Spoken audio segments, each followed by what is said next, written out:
Hello guys! Hello! This is for Capricorn. Capricorn, welcome dito sa aking channel. Kapalaran 888 guys, welcome. Alamin natin kung anong messages, vibration, energy gabay kapalaran para sa lahat ng Capricorn. This is for the general reading for the year 2026. Titingnan natin yung money, career, love life, spiritual messages, and general reading. Okay, so now pre-shuffle ko na yung lahat ng baraha. So, just stay tuned. Okay, relax. Para dito sa mga messages na to. So, ano ba? Ano ba ang pwedeng mangyari? Or ano ba yung energy na ma-feel mo? Or magkakaroon ka for the year 2026? Okay. Alright, so para to sa lahat ng Capricorn. Okay, guys.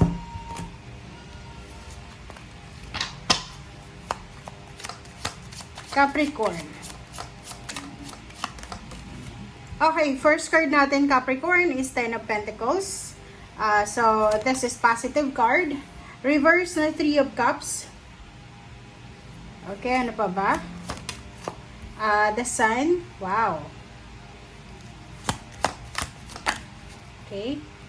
What else? King of Swords. So for the money and career, para sa mga Capricorn for this year 2026, sinasabi ng baraha sa inyo dito na merong positive news regarding sa pera. This is a lump sum of money. It's either lump sum of money, inheritance, pwede siyang winning, pwedeng manalo ka sa loto, or pwedeng manalo ka sa kung anong pa man na patimpalak or palahok pa contest na may involved na malaking halagang pera. Or pwede din na may magpamana sa'yo ng kayamanan, parang ganon. So, second card natin is Three of Cups na reverse. Sinasabi ng baraha sa'yo dito na for the year 2026 na kahit na marami kang mapagtatagumpayan na financial na sitwasyon sa buhay mo, sinasabi ng baraha sa Three of Cups na reverse na wag mo daw munang i-celebrate ng advance. Like for example, nag-a-apply ka ng visa, okay? This is going to the country na gusto mong magtrabahuhan or tirahan for migration, or for vacation, or for work, parang gano'n. And ang advice sa'yo ng baraha dito is wag mo munang ipagsabi, wag mo munang ipagkalat na ikaw ay pupunta ng ibang bansa or kano pa man. Okay? Kasi pwede kang may evil eye, or pwedeng because of the bad or negative, toxic intention ng mga tao sa paligid mo, pwedeng hindi matuloy. Okay? Second is King of Swords and the Sun. So, yung dalawang barahang to, sinasabi na sa usaping salapi, you are lucky, you will be super happy, super successful. Kasi itong King of Swords, this is the direction. So, kung ano man daw ito na direction na sisimulan mo this year of 2026, ito ay magdadala sa iyo ng sobra-sobrang selebrasyon, sobra-sobrang kaligayahan, kapayapaan, lahat na ata ng victorious success ay na klase ng victorious success sa buhay mo ay pwedeng ma-feel mo siya or pwedeng mangyari sa iyo for the year 2026. Okay, so yun, that's for money. Let's check for the love life.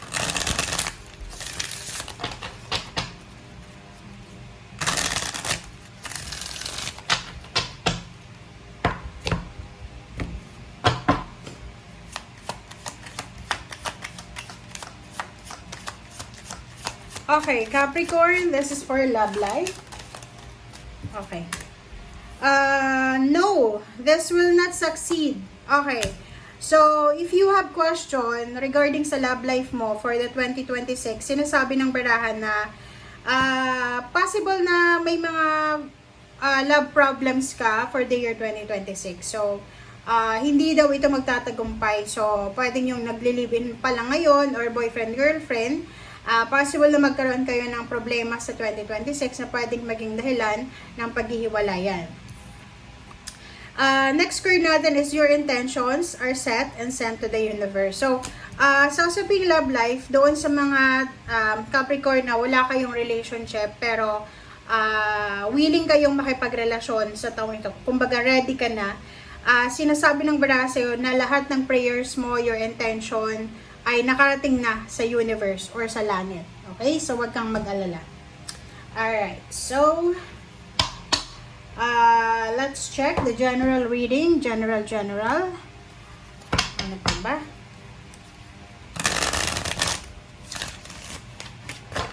Oh, sorry.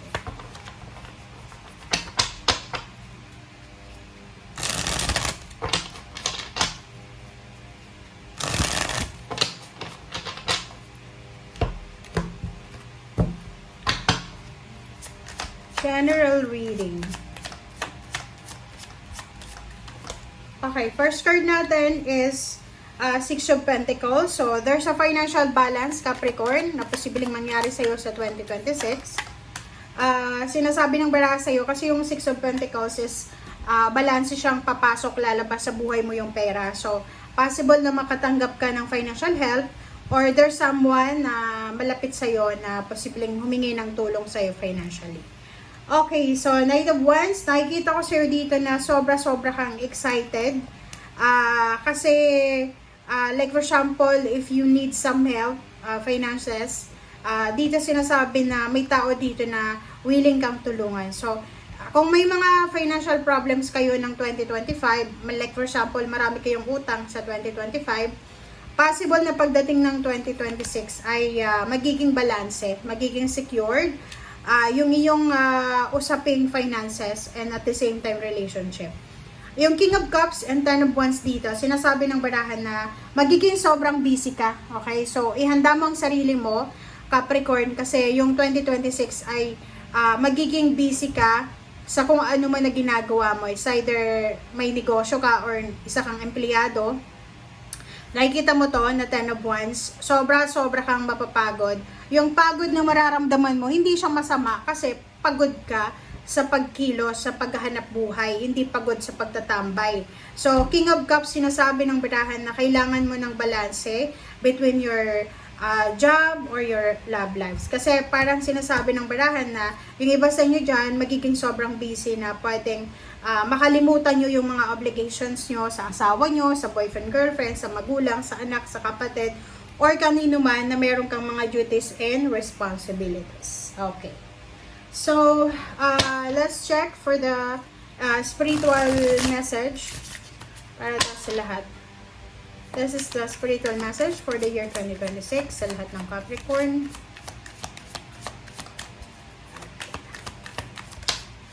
Okay, last card na tayo.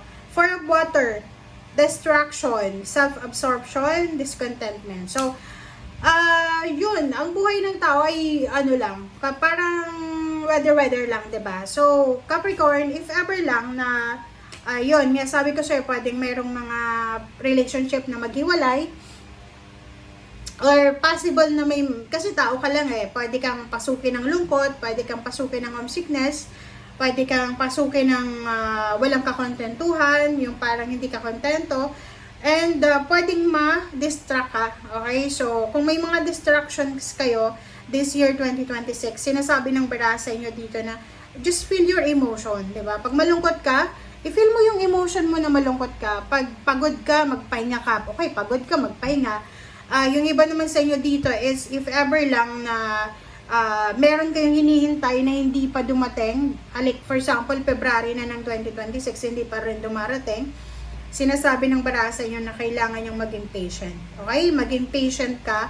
Kasi lahat ng dalangin mo, lahat ng, kumbaga, minamanifest mo, nakarating na yan doon sa source. So, ang gagawin lang natin is kailangan nating maghintay. Okay?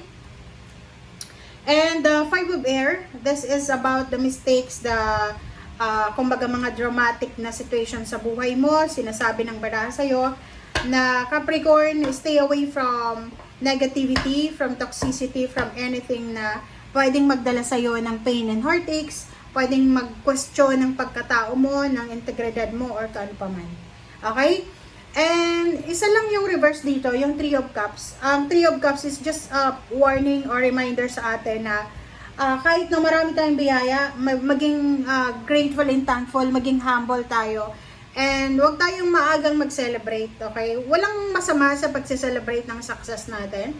If it's small wins or big wins. Pero, yun na nga, sabi sa'yo dito ng Three of Cups na maging careful ka kasi hindi lahat ng tao ay papabor sa'yo. Hindi lahat ng tao ay magiging masaya sa victory mo. Okay? Thank you guys. Bye!